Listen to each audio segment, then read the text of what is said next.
Hello there, and welcome back to Nothing Ventured, Nothing Gamed. I'm your rules Arbiter Steve, and today we are joined by a special guest all the way back from the 1980s to weigh in on the new Transformers source book. Oh, his hip is bad, but he's here. It's Devestator. Roar. Devestator says, surrender or perish. And on this special day, Devestator and I are going to talk about the new Enigma of Combination sourcebook from Renegade Game Studios, and we'll see, is this worth your time?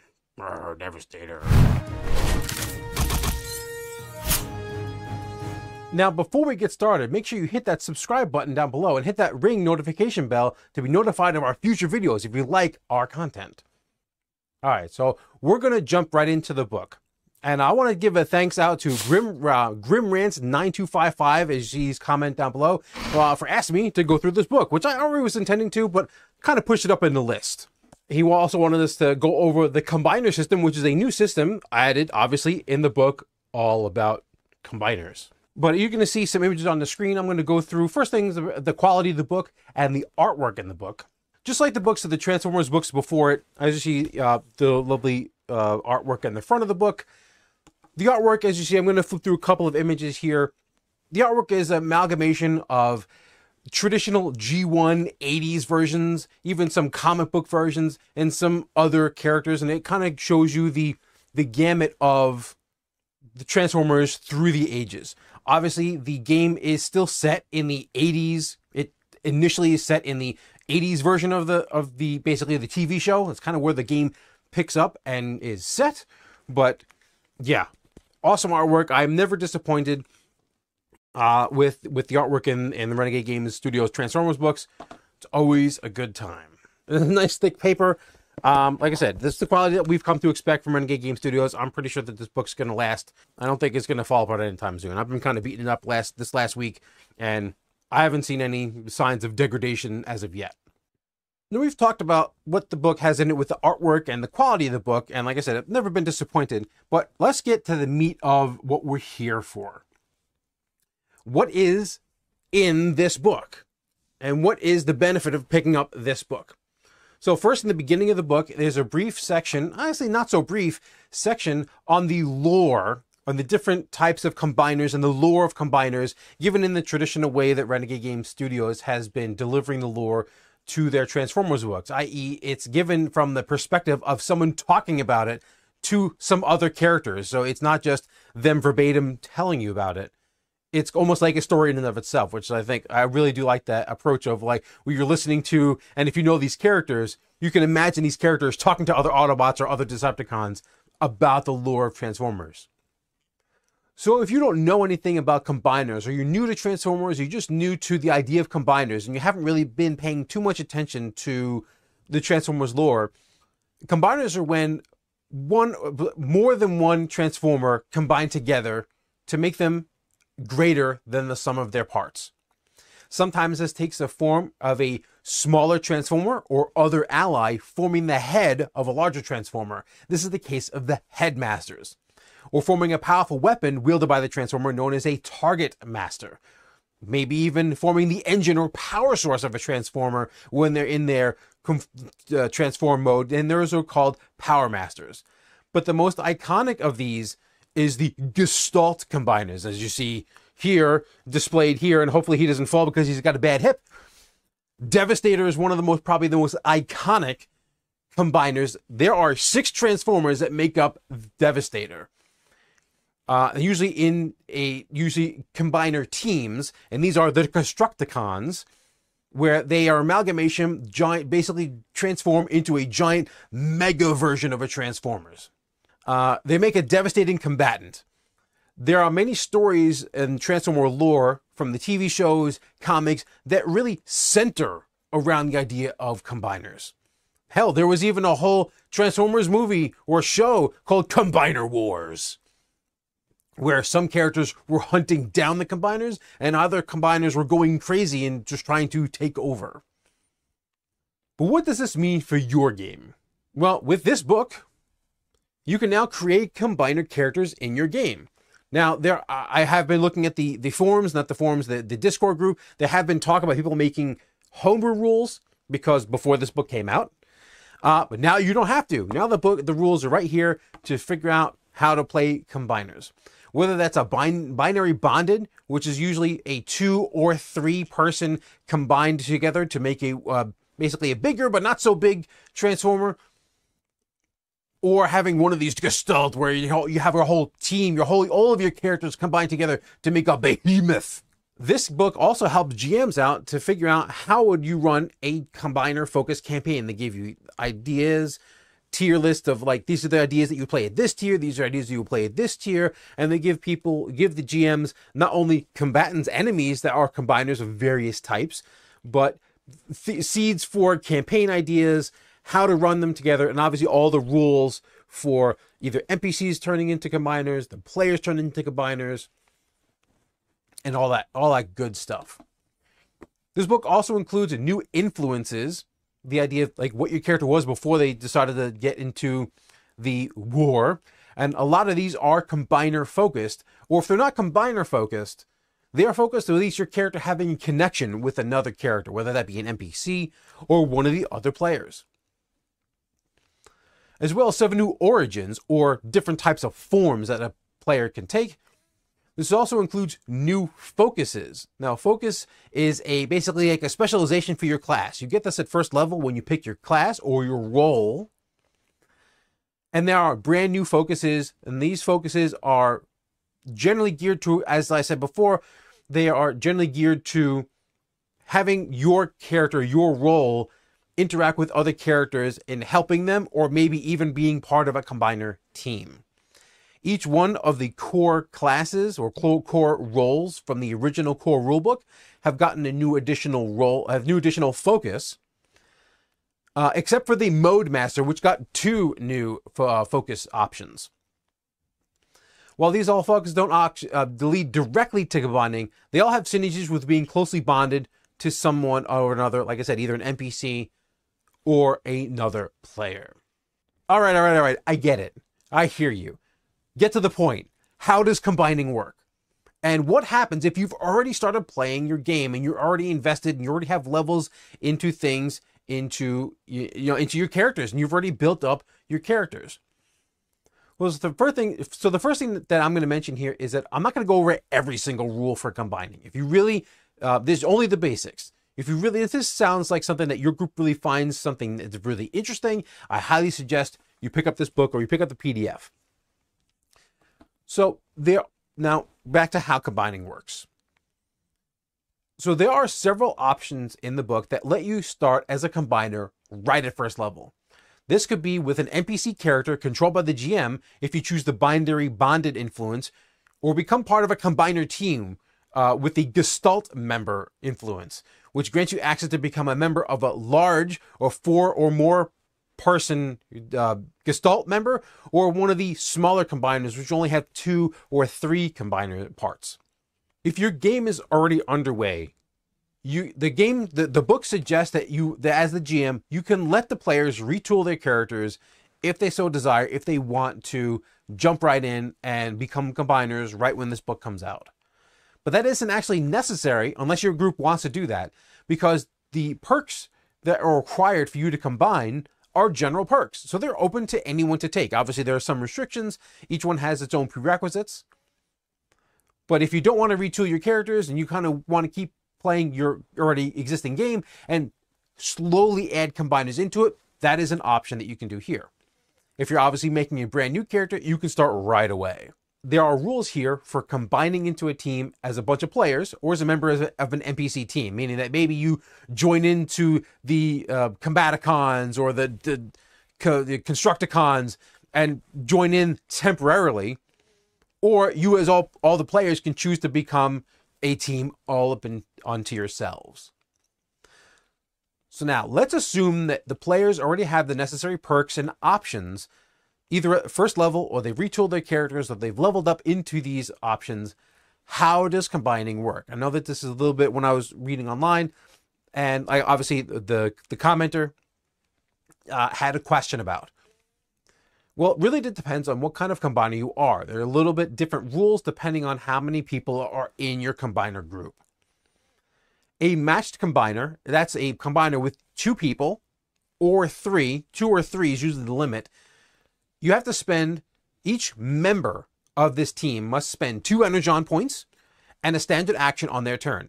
And if at the end of the turn, all of the members do this and are within reach of at least one other member, at the end of the turn, they combine together into their combined form. The other thing is, every time you combine into a new form, you reroll your initiative as your new combined character. Gestalt combiners like Devastator here, you need, like you said, at minimum you need 4 members. You can have more, but you need at least 4 members. You need to spend at least 3 Energon points and that standard action. And the same thing is, if you successfully do this, every member successfully does this at the end of the turn and are within reach of at least one other member of the team, you then successfully combine into your mega form. Wow, Devastator. Rah. Don't fall. Devastator. Headmasters, Powermasters, and Targetmasters work slightly differently, but we're going to go over those in a moment. You get a bunch of bonuses for combining. Now, I'm not going to go over the specific bonuses. You obviously can always pick up the book if you're really interested in exactly how combining works. But you now operate as a single character, and this can be handled in several different ways. Now, you can have a similarly team leader, and they basically make all the decisions, similar to how the show works. Usually one of the personalities is a little more forward, and that usually is the leader of the team when they're not combined. And when they combine, their personality generally is a little bit more forceful and forward in the combined team. But we are playing a team game. This isn't necessarily just a story. This is where we're all playing together. So this may not work, but one of the ways you could do it is you can have a consensus where all the players put their input, but one voice comes through and says, we are doing, and whatever the characters have decided to do. Or you may be able to pass leadership. So meaning that, okay, well, you're player this turn, and you decide what Devastator does this turn. The next turn, it's this other player, and you pass leadership on to the other thing, the other character. So everyone has a chance of piloting the big mega super form. The other way that you could do it is having one more forward voice, meaning you have like a team leader. But if the other player is basically giving the weapon or the weapon bonuses towards the big mega form, maybe they roll all the weapon checks, and if someone else is giving a bonus to skills, maybe have them roll all the skill checks. We just want to make sure that all the players are involved when they're playing, because obviously now you're having all the voices condensed down into one character, and everyone might have a different idea of what they want or need to do. Now, the book doesn't mention this, but I think it should have. You should make a second character sheet that has all the stats, the weapons, the health, the defenses, and all the other information you need that is derived when you create your megaform. Now, the rules go into how you get those stats, but they don't really tell you to make a second character sheet. And I think that's very, very helpful. Health is also handled slightly differently than normal for the combiners. You don't add all of your health together into a big pool and having the other characters whittle away at it until you're broken apart again. Each component still retains its health. So if the person who makes up the arm has 3 health, well, that arm still only has 3 health. If the chest plate has 6 health, that chest part is still going to have its 6 health. Parts can be individually targeted, albeit at a downshift, usually, or the megaform can be targeted as a whole. If it is targeted as a whole and damage is dealt, damage is distributed throughout basically the form to each one of its component parts, divided evenly as best you can. Anytime that there's any rollover, that is randomly determined where that damage goes.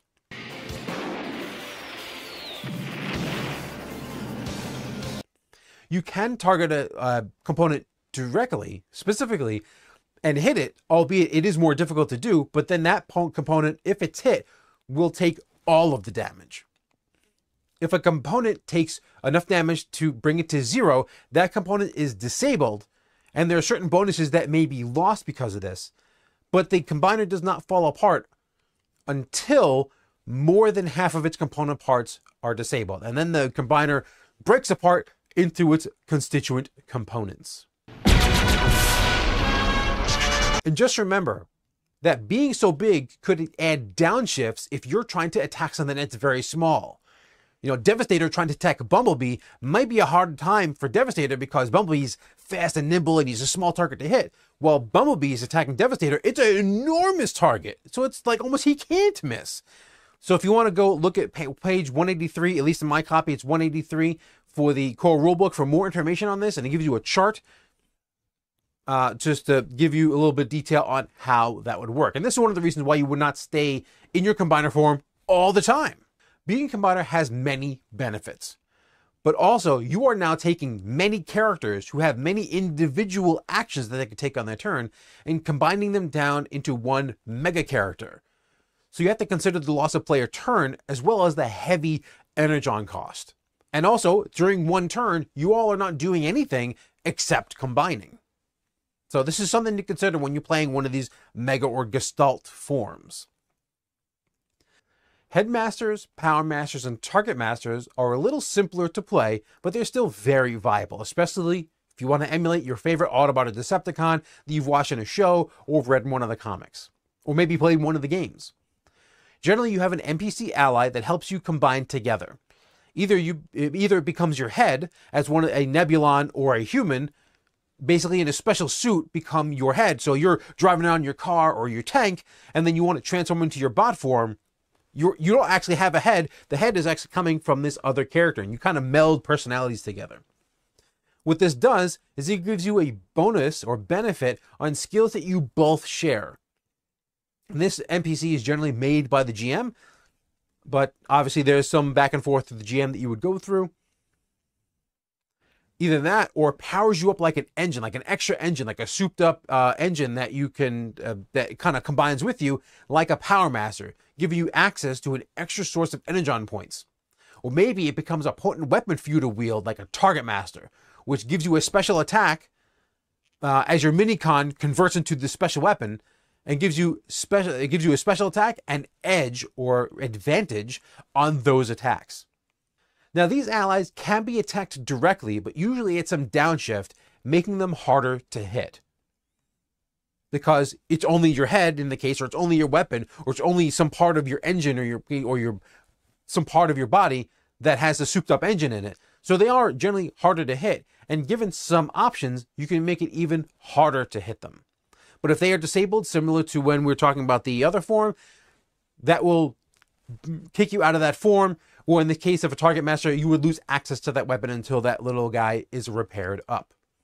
This book here also gives you advice on how to incorporate combiners into your campaign. Plot ideas, along with stats for a variety of Autobot and Decepticon combiners, either the small 2-bot combiners, Targetmasters, or even all the way up to larger ones like Devestator and what was another one? Menasor. In conclusion, what do I think about Enigma of Combination? Obviously, you've heard me talk about it, talk a little bit about the rules, a little bit about the artwork, how the book holds up. I think the Enigma of Combination, that is a mouthful, is a great addition to the Transformers RPG collection, the Essence 20 system. Either small additions like Headmasters, Powermasters, or Targetmasters, or maybe even the Gestalt Megaform, they can be the central tension of your game.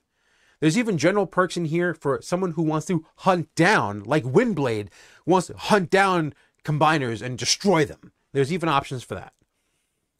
There's new equipment. Now, some of it is focused on being a combiner of some type, but there are other options for a variety of Transformers. And even there's a new condition called form lock, which if you get hit by it and you fail your save, you can actually be prevented from transforming, which is actually a really cool concept. So they're always adding cool stuff. So even if you're not really interested in combiners, there is some stuff in here for just a generic Transformer, for a generic game, but it really does focus in on those combiners. So if that's something that you really want to add into your game or really interested in, I think this is a definite pickup.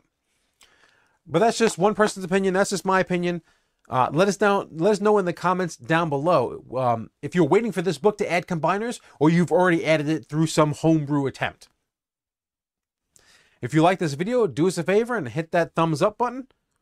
But if you like this video, do us a favor and give us a big old thumbs up. But until then, this is Steve from Nothing Ventured, Nothing Gamed. May all your die rolls be 20s and may you always roll max damage. See you later. Here we go. Stop coming apart at the seams, goddammit. I know you're old.